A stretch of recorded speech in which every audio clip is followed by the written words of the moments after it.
ایک دفعہ کا ذکر ہے کہ ایک چھوٹے سے صحرائی گاؤں میں ایک غریب لکڑہارا رہتا تھا جس کا نام علی بابا تھا۔ وہ نہ تو امیر تھا اور نہ طاقتور، لیکن وہ بہت مہربان اور محنتی تھا۔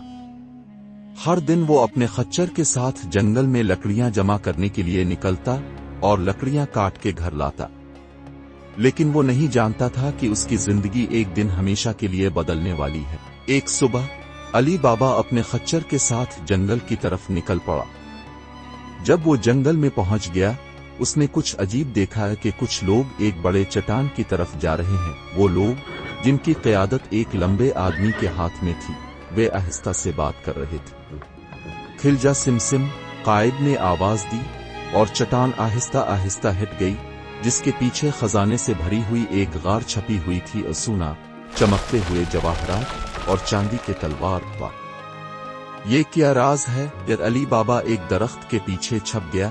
اس کی آنکھیں حیرت سے پھیل گئیں اور وہ چوروں کو غار سے باہر جاتے ہوئے دیکھ رہا تھا۔ جب چور غار سے باہر نکل گئے، علی بابا دلیرانہ طور پر غار میں داخل ہوا۔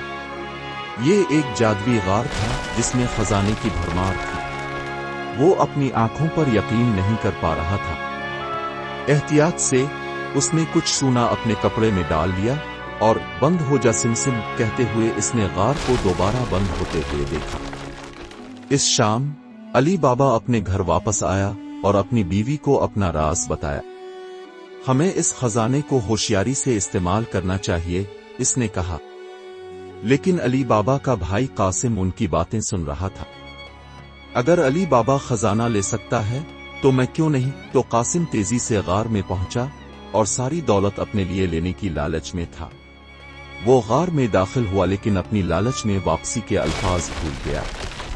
غار اس کے لیے نہیں کھلا، وہ غار میں پھنس گیا۔